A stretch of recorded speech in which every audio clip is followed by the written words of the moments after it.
This conference will now be recorded.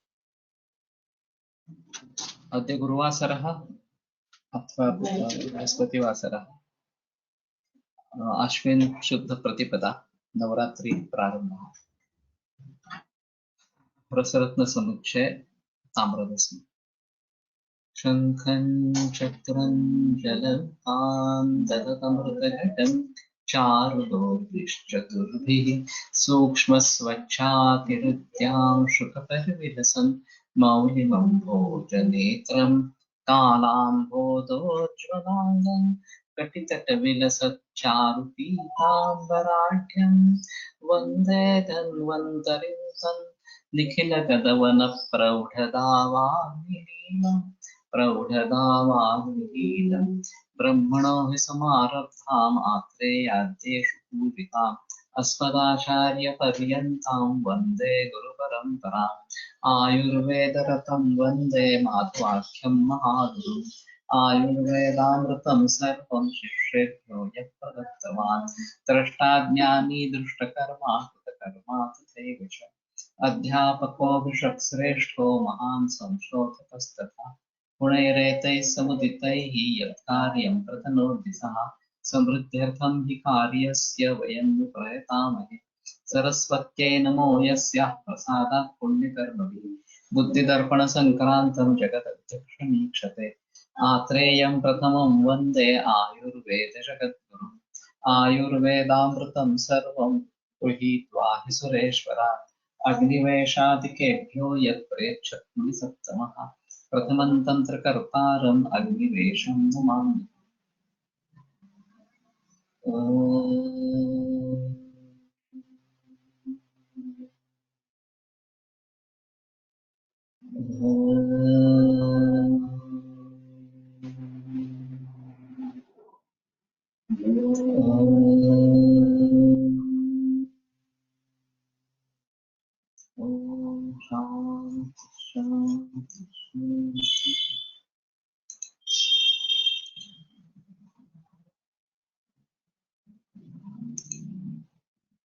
सूताद्विगुणितं ताम्रपत्रं कन्यारसैः कृतं पिष्टातुल्येन बलिना भाण्डमध्ये विनिक्षिपे वन्न शरावकेणैव तत् ऊर्ध्वं लवणं त्यजेत् मुखे शरावकं दत्वा वह्निं यामचतुष्टयम् अवचूर्ण्येव तच्छुल्बवल्लमात्रं प्रयोजयेत्। तो पारद के दो गुना ताम्र पत्र उसको ये कुमारी स्वरस में मृत करके पिष्टवा तुल्येन बलिना उसके सम्मा गंधक डाल के भांड मध्य में निक्षिपे उसके पेषण करके भांड मध्य रखे शरावकेण एतद् ऊर्ध्वं लवणं त्यजेत्।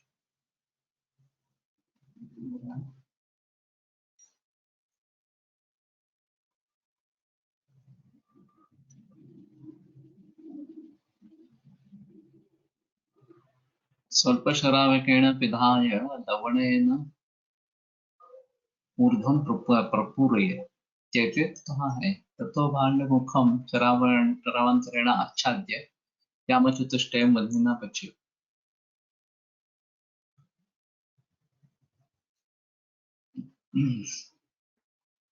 एक वन्न कुछ पता नहीं चलता रहा क्या है।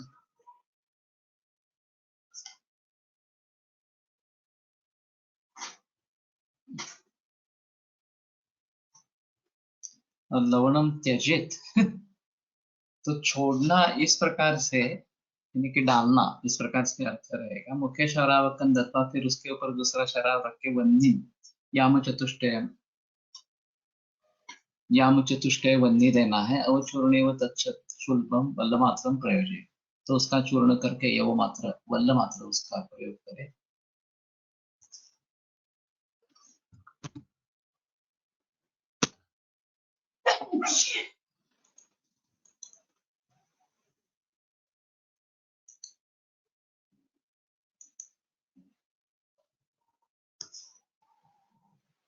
पिप्पली मधुना सार्धम सर्व रोगेषु योजय पिप्पली और मध के साथ सभी रोगों में प्रयोग करे।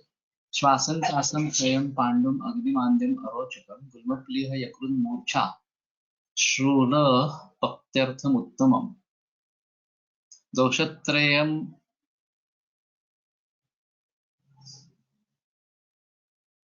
दोषत्रय समुद्भूतानाम समुद्भूतान आमयान जयति ध्रुवम रोगानुपान सहितम जयेत धातुगतम ज्वरम रसे रसायने चैव युज्येत युक्तमात्रया।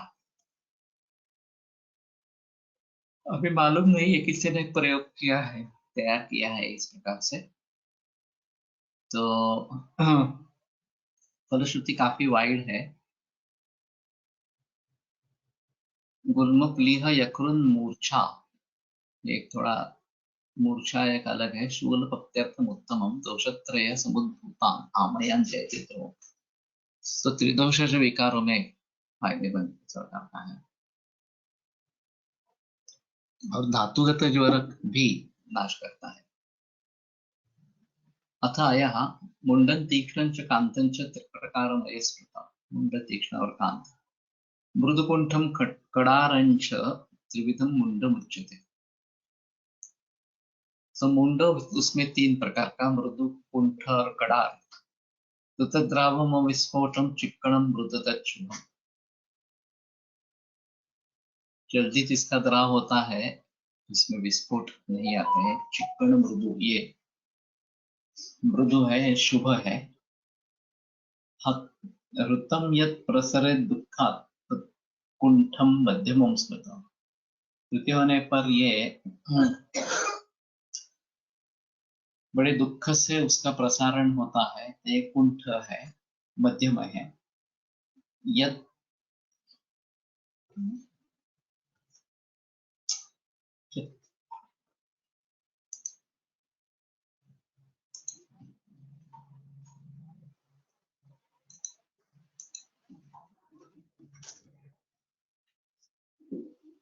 भज्यते भंगे कृष्णं सप्त कड़ारकम।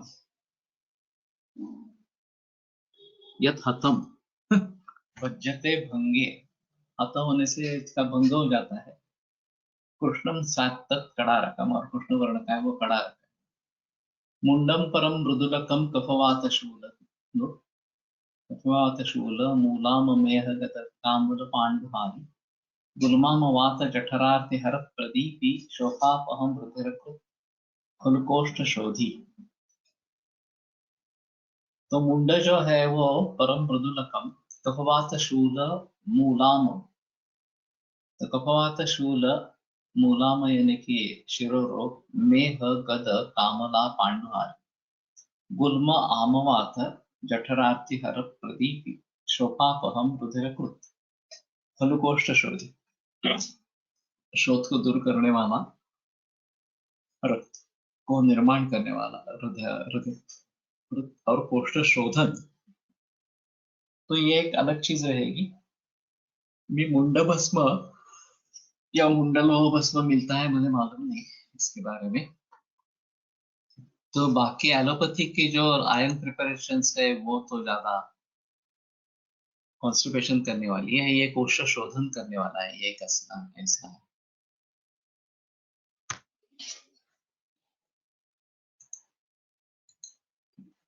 What are the lakshana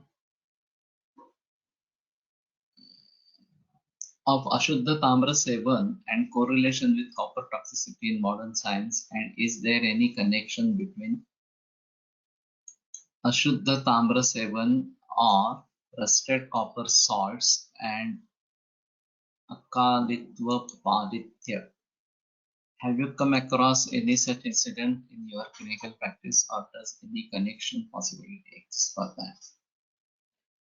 इसमें पॉसिबिलिटी तो हो सकती है, संदेह नहीं है। एलोपैथी में कॉपर टी के बजाय मुझे अन्य मालूम नहीं है कि जिसमें सीधा कॉपर का प्रयोग किया जाता है। शुद्धि वगैरह की कोई बात होती नहीं, या फिर इस प्रकार से मारण वगैरह की बात होती नहीं है। तो अशुद्ध कॉपर के सेवन से जो लक्षण या रोग निर्माण होते हैं उनकी यहाँ पे है। अकाल पलित ये उसमें देखा है, तो मुझे नहीं लगता है। ठीक है, लेकिन एक बार पीछे जाकर देखेंगे। तो पता चलेगा कुछ, लेकिन टॉक्सिसिटी के सिम्टम्स मिलने चाहिए। और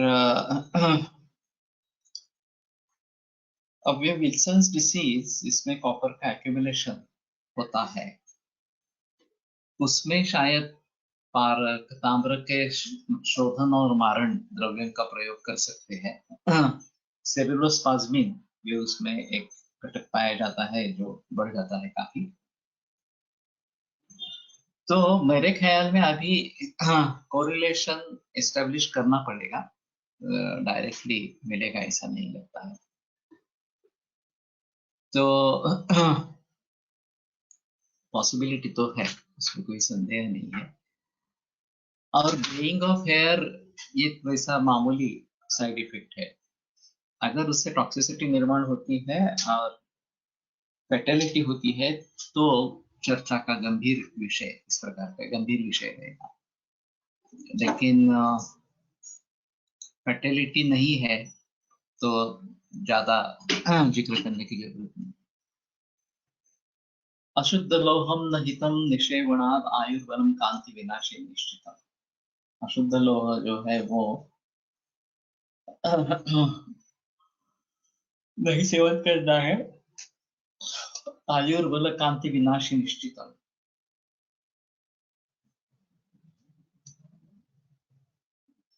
हृदयपीड़ा तनुते ही अपाटवम रुजन करोत्येव विशोध्यमानः।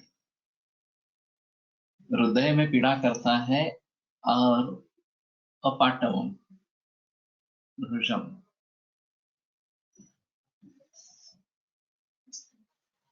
तो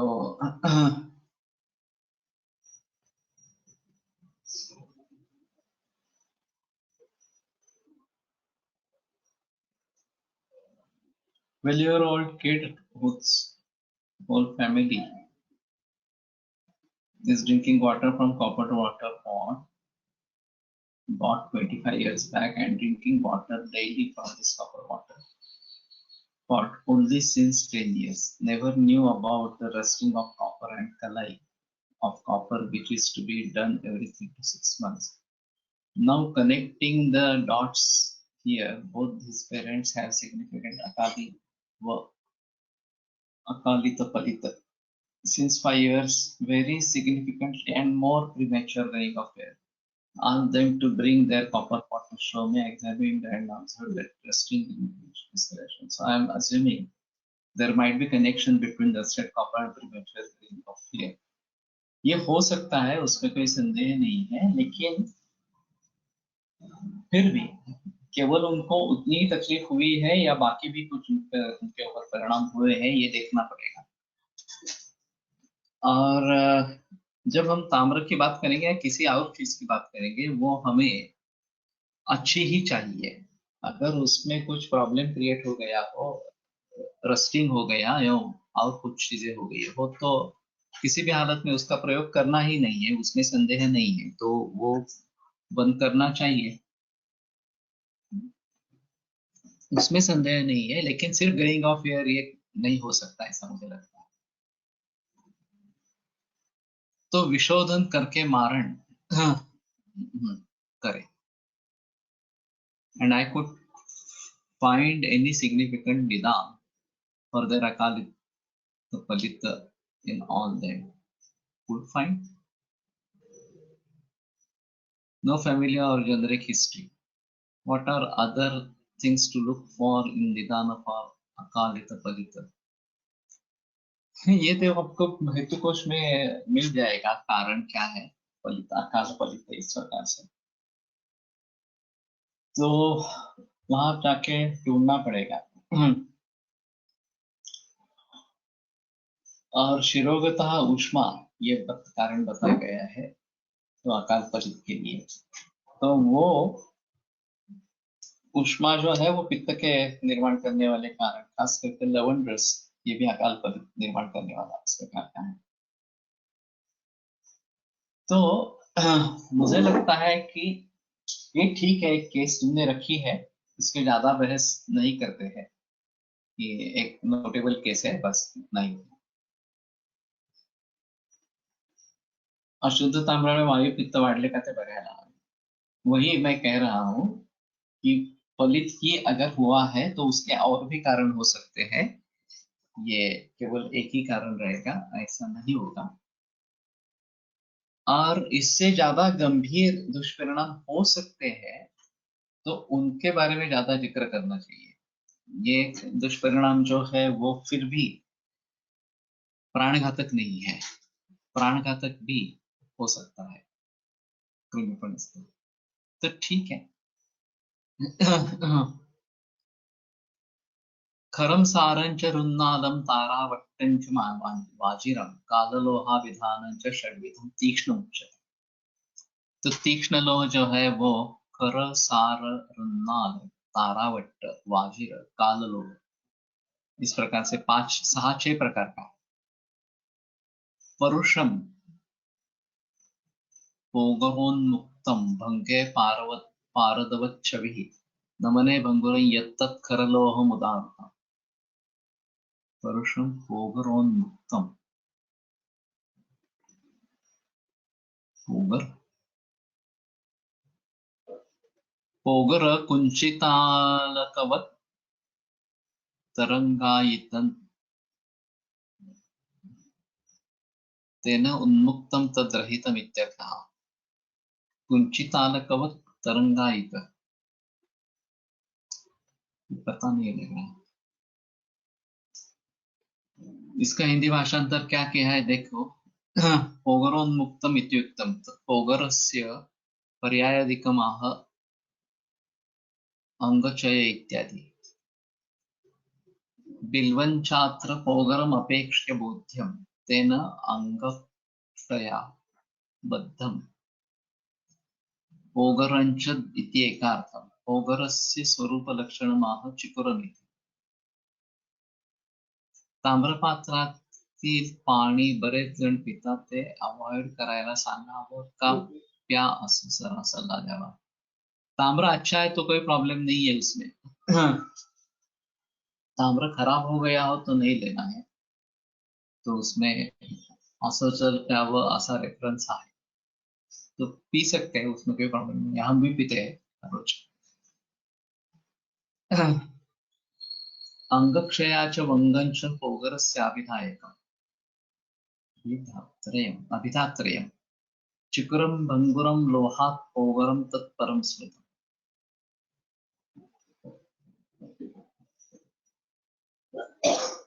ये पोगर क्या है?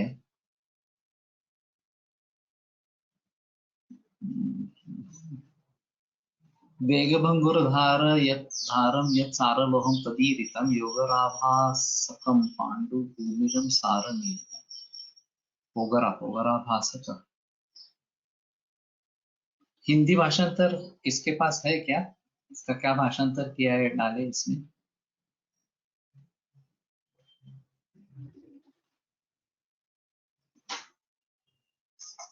तो खरलोह और फिर पोगर, ऊपर खरम सारंच रुन्नादम, वहां पोगर का उल्लेख ही नहीं है.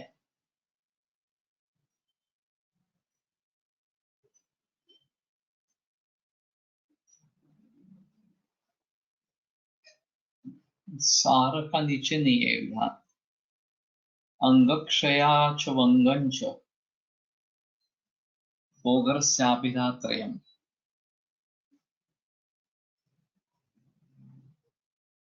खरलक्षणे पोगरोन्मुक्तम् इति उक्तम्, अतः पोगरस्य.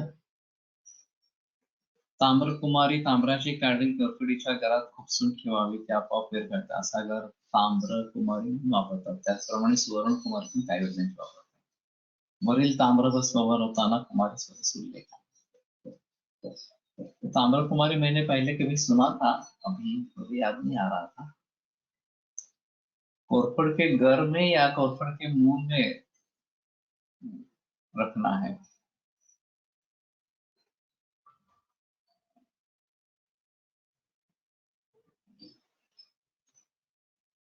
तो ये कुमारी ताम्र अच्छा रहेगा, ताम्र कुमारी इस प्रकार से. और इसी प्रकार से स्वर्ण वचा में डालते हैं.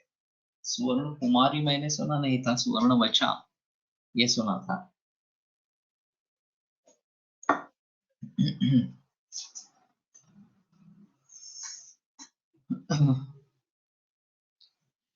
खरलोह में केश जैसी टेढ़ी रेखा से रहित हो, पोगरोन्मुक्त।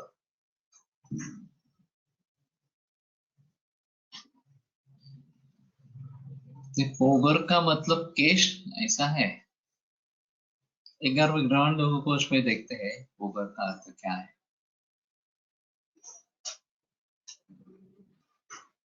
चुकुरम भंगुरम लोहा पोगरम तत्परम स्मृतम। तो और कुछ रेफरेंसेस है तो देखो भाषांतर, कुछ समाधान होता है तो।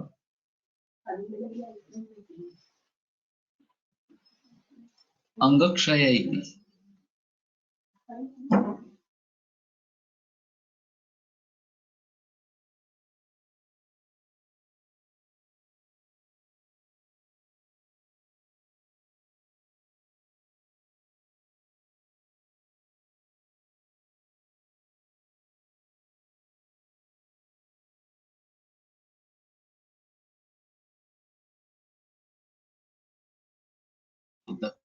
चिकुरम भंगुरम कुंचित कुंतल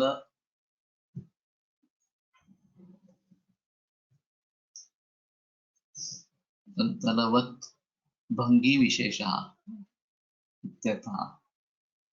इसका कुछ अर्थ नहीं लग रहा है। सारस्य लक्षणमः वेगभंगुरधारमिति। वेगभंगुरधारं वेगेन जवेन प्रबला घातेन भंगुरा भंगप्रवणा भग्नप्रवणा धारा यस्य तादृशम्। अत्यर्थ आघातेन एव भंगुरधारा न तु अल्पघातेन इत्यर्थः। वेगं दुर्धारम् इति पाठे वेगेन किंपाकेन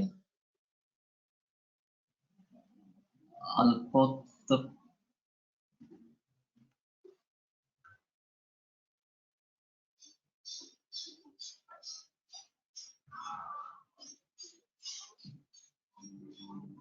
अल्प उत्तापेन इत्यर्थः।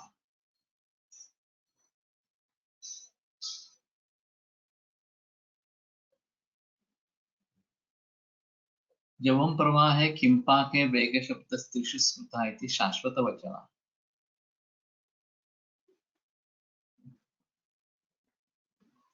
तुरंत काटने पर पारद जैसा श्वेत चमकीला, ये तो अर्थ है, तो उसमें ज्यादा तकलीफ नहीं है।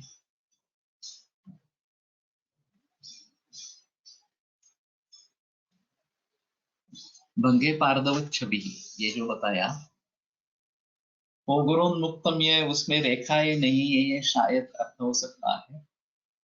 नमने भंगुरम, अगर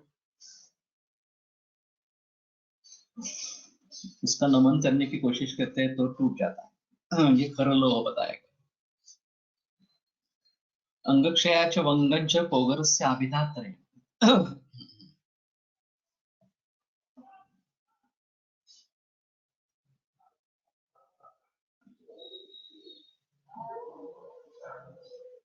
ये भी थोड़ा अजीब है। पोगर का पोगर षष्ठी है पोगरस्य, और अंगक्षय वंगय दो ही है शब्द, अभिधात्रय कह रहे हैं। काफी क्लमसी है रचना।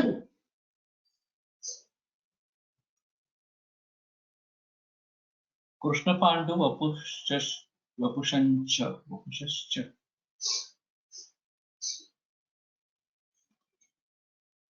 चंचु बीज तुल्योर्पोर्गम क्लेदने चाति परशम हृन्नादमिति कथ्यते। कृष्ण पांडु वपुः चंचु बीज तुल्यो उर्पोगरम।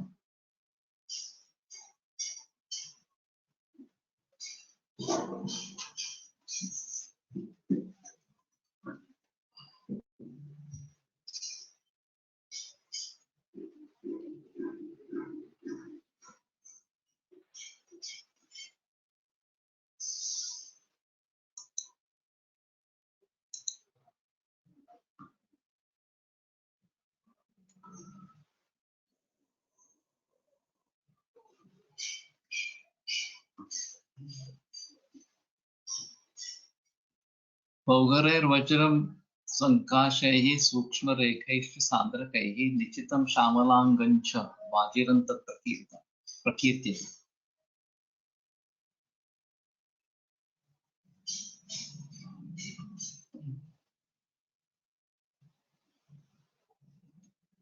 नीलकृष्णप्रभं सान्द्रं मसृणं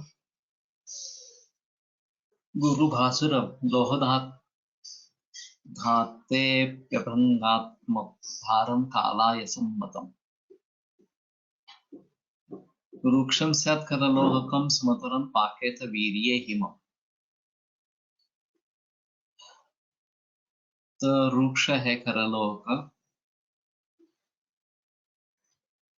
सुमधुरं पाकेत तिक्तोष्णम। तो तिक्त रसात्मक है लेकिन मधुर विपाक है। वीर्य हिम है, शीत है। कफपित्त कुष्ठ ज्वर प्लीहाम पांडुवर्तिनी।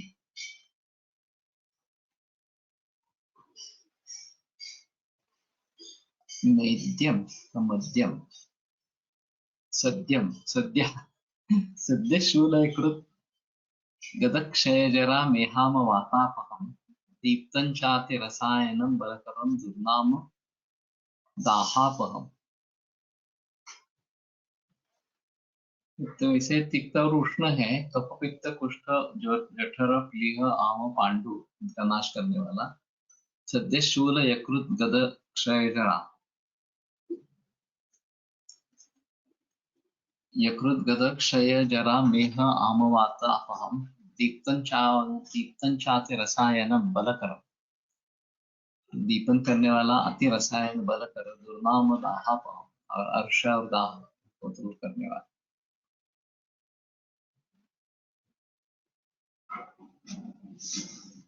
खरलोहात् परम सर्वम एकैकस्मात् शतोत्तरम।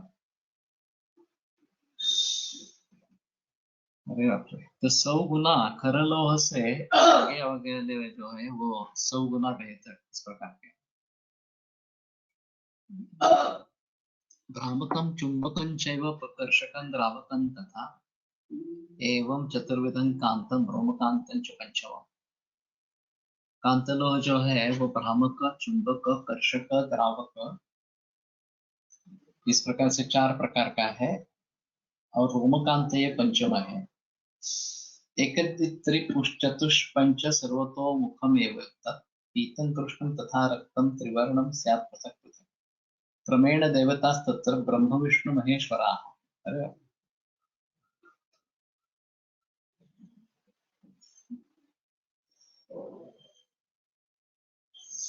तो पीत, कृष्ण और रक्त ये 3 वर्ण है। क्रमेण देवतास्तत्र ब्रह्म विष्णु महेश्वराः।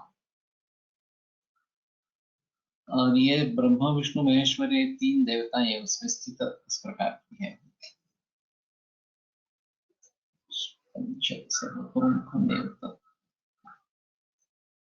देखते हैं क्या करते हैं क्या इसकी ऊपर टीका।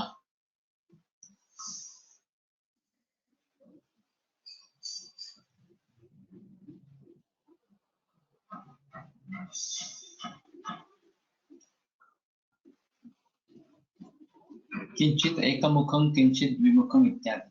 अच्छा, अथा सर्वतोमुखी प्रतिभा इतिवत् एकमुखादि शब्देन एकविध विविध त्रिविधादि कार्य उपयुक्तम्। यत् अग्रे वक्षति कनिष्ठं स्यात् एकमुखम् इत्यादि क्रमेण इत्यादि पीतादि वर्णवती कांतलोहे यथा क्रमं ब्रह्म विष्णु महेश्वरः अधिष्ठातृ देवताः ज्ञेया। तो ये मुख है 1 2 3 4 या 5 और सर्वतोमुख इस प्रकार के मुख का मतलब क्या है।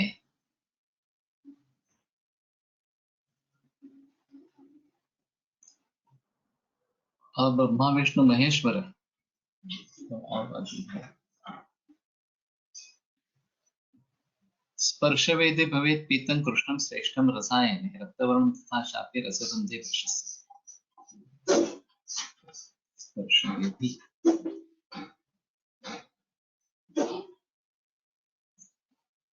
स्पर्शमात्रेणैव वेदकारकं रसेन्द्रस्य वेदाख्य संस्कार संपादकं वा इत्यर्थः।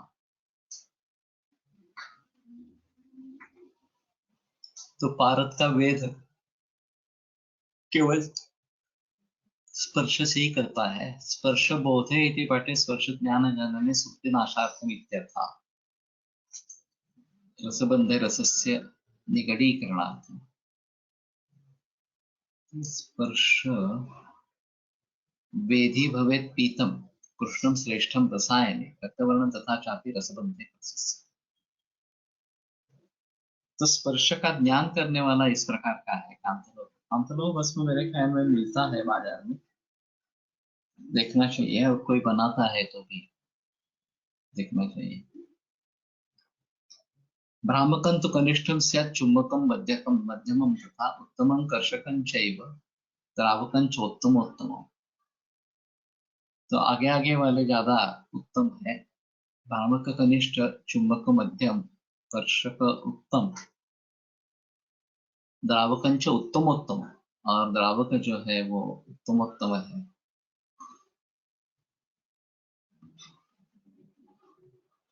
भ्रामयेत् लोह जातं तु तत्कांतं भ्रामकं मतम्। तो जो भ्रम निर्माण करता है जो लोह, उसको भ्रामक कांत इस प्रकार से कहते हैं। कांत लोह चुंबयेत् चुंबकं कांतं कर्षयेत् कर्षकं तथा। तो चुंबक कांत चुंबन करवाता है, तो ये लोहे के साथ कर्षयेत् कर्षकं तथा, और कर्षक जो है वो आकृष्ट कर लेता है। साक्षात ये द्रावयेत् लोहं तत्कांतं द्रावकं।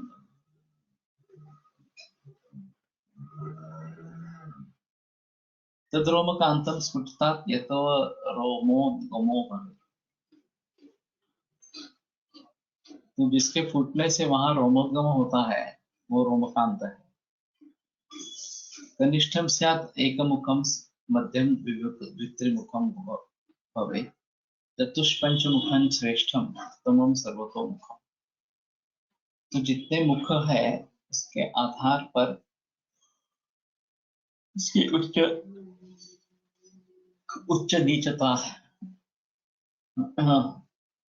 ये निश्चित की जाती है। फिर भी अभी मुझे में मुख क्या होता है ये पता नहीं चल रहा। यत् सन्निकर्षवशात् लोहान्तरम् आश्लिष्यति तत् चुम्बकम्। यत् लोहान्तरम् आकृष्य स्वान्तिकम् आनयति तत् कर्षकम्। इसमें ऐसा है कि जिसकी ताकत ज्यादा हो, जिसका आकार बड़ा हो, वो दूसरे को आकृष्ट करेगा, कर्षक इसमें। और लोह शल्य अगर शरीर में घुस गया हो, खास करके आंख में बर जाती है लोहे की, तो उसमें चुंबक का प्रयोग किया जाता है उसको बाहर निकालने के लिए। तो वो आकृष्ट करता है उस लोहे को। ये आज भी प्रचलन में इस प्रकार का है। लेकिन चुंबक नेचुरली मिलने वाले हैं, और अभी चुंबक सिंथेटिक भी बनते हैं, काफी एप्लीकेशंस उसकी है।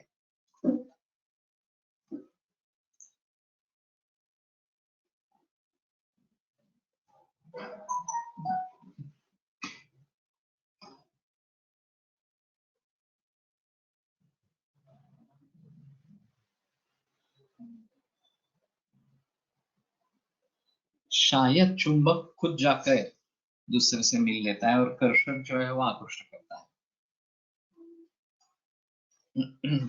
लेकिन ऐसा भी हो उसमें कि जो बड़ा हो, जो ज्यादा शक्तिशाली हो, वो दूसरे को आकृष्ट करेगा, और वो ज्यादा बलशाली नहीं है, बड़ा नहीं है, वो दूसरे में मिल जाएगा।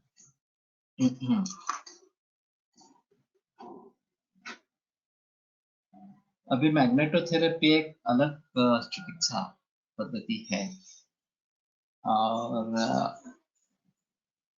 उन्होंने अपनी किताबें छपवाई है, और चरक वगैरह से रेफरेंस लिए हैं और बड़ी बड़ी किताबें हैं।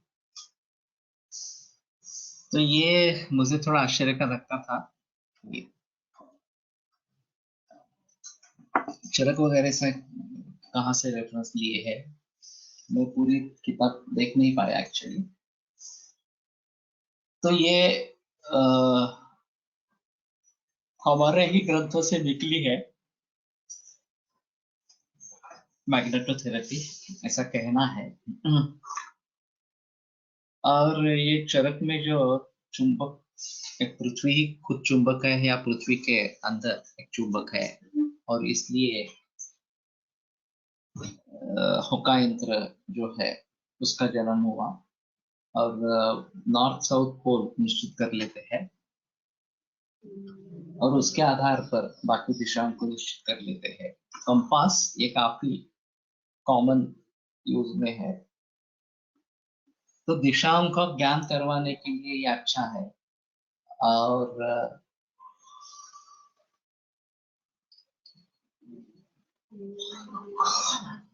जहाज हो या हवाई जहाज हो, इन सभी में ये बहुत आवश्यक, हम किस दिशा में जा रहे हैं और कहाँ जाना है, इसके बारे में ये बहुत अच्छी सलाह देता है। तो ये फिक्सेशन पॉइंट के हिसाब से ये अच्छा है कि चुंबक जो है वो, हाँ मैं बात कर रहा था उसमें वो साउथ पोल और नॉर्थ पोल, इसके बारे में काफी बहस है। और एक सीरियली चुंबक लगाए जाते हैं, मैग्नेट लगाए जाते हैं, और फिर उनका कहना है कि इसमें प्रवाह शुरू होता है और फिर उससे बीमारियां ठीक होती है। तो खासकर वेदना पीड़ा इसमें जल्दी अच्छा काम करता है, ऐसा देखा है। ये इंदौर में एक आदमी था, वो अल्टरनेटिव मेडिसिन में ही काम करता था, एलोपैथी का कुछ प्रयोग नहीं करता था, तो उसके पास काफी भीड़ होती थी। और चुंबक चिकित्सा या एक्यूप्रेशर ये मेन था, तो वो लगा के पेशेंट को रखता था, वहीं पे बैठने के लिए कहता था, और जाते वक्त पेशेंट खुश रहते थे कि दर्द बिल्कुल कम हो गया, इस प्रकार से। तो ये एक अलग तरीका है। तो ये चुंबक चिकित्सा या मैग्नेटोथेरेपी किस प्रकार से काम करती है, थोड़ा सा देखना चाहिए उसमें जाकर। और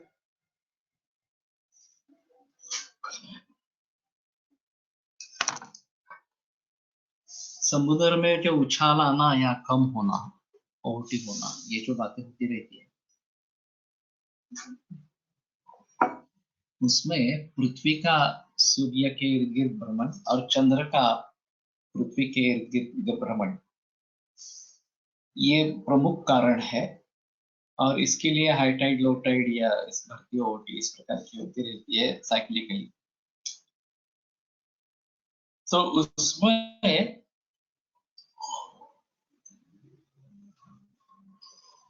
मैग्नेट का भी कुछ रोल है। अभी काफी प्रयास समुद्र के जो वेव्स है उसके आधार पर बिजली निर्माण करना, ऐसा प्रयोग फ्रांस में हुआ था। अभी मालूम नहीं है, शायद इकोनॉमिकल नहीं है ज्यादा, इसलिए छोड़ा गया। लेकिन ये बात हो सकती है कि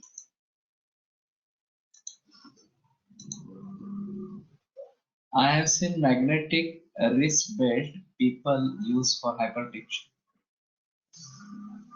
Okay.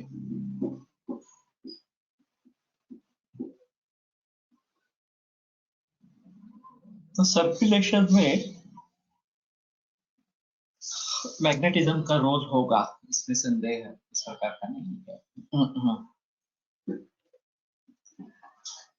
और सिम्टमेटिक रिलीफ तो जरूर मिलता है उसमें, वो मैंने भी देखा है कि ये लगाने से सिम्टमेटिक रिलीफ तो हो जाता है। एक्यूप्रेशर में ये दाल बिल भी लगाई जाती है, लेकिन इस मैग्नेटोथेरेपी में चुंबक ही लगाए जाते हैं, और उसका कौन सा पोल कहाँ पे लगाना है, ये उसका कुछ निश्चित है, तो उसी प्रकार से उसको लगाना है, ऐसा है। तो ठीक है, एक अलग बात इस प्रकार की रहेगी। भ्रामकं चुम्बकं चैव व्याधिनाशे प्रशस्यते इत्यर्थे रसायने चैव कर्षकं द्रावकम्। व्याधिनाश के लिए भ्रामक और चुंबक, और रस और रसायन के लिए कर्षक द्रावक, ये इस प्रकार के है। बद्धोन्मत्त गजस्सूतः कांतम अंकुशमुच्यते।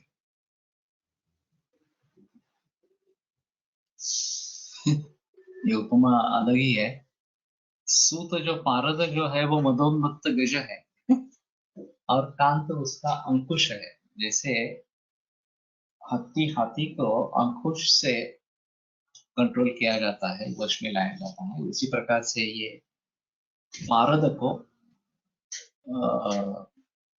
कांत लोह से नियंत्रित किया जाता है। क्षेत्रं ज्ञात्वा गृहीतव्यं तत् प्रयत्नेन धीमता मारुता तप विक्षिप्तं वर्जयन्नाथ संशयः। तो क्षेत्र जो है जहाँ पे ये मिलते हैं, उसमें से ग्रहण करना है प्रयत्न से, और दिमाग व्यक्ति को ये करना है। मारुता तप विक्षिप्तम, जो वायु और धूप में छोड़ा गया है, वर्जयन नात्र संशय, वो उसका सेवन नहीं करना है, उसका प्रयोग नहीं करना है। पात्रे यस्य प्रसरति जले तैल बिंदुर न लिप्तो हिंगुर्गंधम विसृजति तथा तिक्तता निम्बकर्तः। पाके दुग्धम भवति शिखराकारकम नेति भूमो अंतम लोहम तदिदमुदितम लक्षणोक्तम न चान्य। तो उसके पात्र में जले तैल बिंदु प्रसरति न लिप्ता, तो उसके पात्र में जल रख के उसमें तैल बिंदु डालेंगे तो वो बिखरता है। हिंगुर गंधम विसृजति, हिंग उसमें अपना गंध छोड़ देता है। तथा तिक्तता निम्बकल कहा, और निम्बकल का जो है तिक्तता छोड़ देता है। पाके दुग्धम भवति शिखराकारकम नैति भूमो, उसमें अगर दूध का पाक किया जाए वो तो शिखराकार हो जाता है।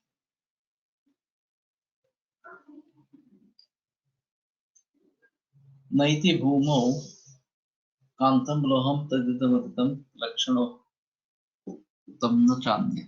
तो यही कांतलोह का लक्षण है। शिखराकार का क्या होता है? यस्य पात्रे इन्द्रियत पात्रस्थे जले न प्रसरति न विस्वरो भवति इदं कैलधर्म यत् जले निक्षेपमात्रेण एव तत् प्रसृतं भवति किन्तु कान्तपात्रस्थे जले निक्षिप्तं तत् स्थिरमेव तिष्ठति न प्रसरति। हाँ, न तैल बिंदु लिप्तो, तो एक ही जगह पे रह जाता है। ये कांतलोह का लक्षण बताया है।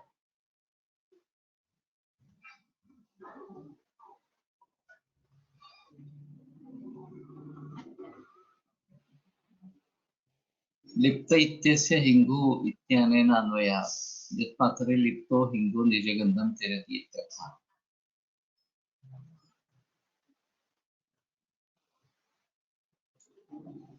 तिक्तता निम्बकल का, वो तिक्तता छोड़ देता है, तो खाके देखेंगे निम्बकल से तो तिक्तता नहीं है।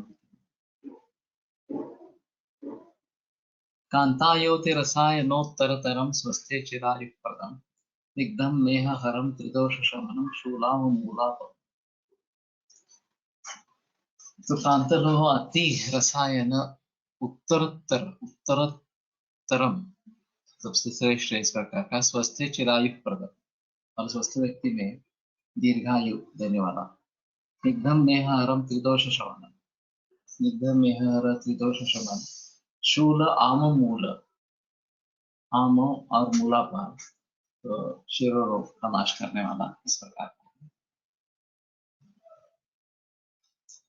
गुल्मुखलीह यकृत क्षयामय हरन पांडुधर व्याधि शीतोष्णं हिमवीर्यकं हिमपरं योगेन सर्वात् गुणवप्लिह यकृत क्षय ये रोग क्षय आमयहरम पांडु दर्भ व्याधि पांडु और उदर व्याधि को नाश करने वाला तिक्तोष्ण हिमवीर्यकम तिक्तोष्ण लेकिन हिमवीर्य हिमपरम योगिनम सर्वात् ये भी थोड़ा जो है तिक्तोष्ण और हिमवीर्य के दोनों बताए हैं।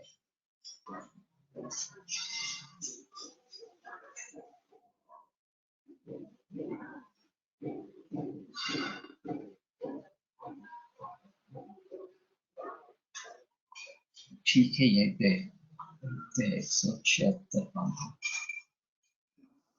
आयुर्वेद प्रधानो निगदितैः शल्यतंत्र प्रधानः शिष्येभ्यः शाश्वतोऽयं निखिलजनकृपा व्याप्तचित्तेन येन आयुर्वेदस्य वाञ्छन् पुनरपि भुवने ताञ्च सुष्ठु प्रतिष्ठां श्रेष्ठं धन्वन्तरिं प्रणमति च सदा वैद्यवर्गो हि नूनम् वैद्यवर्गो हि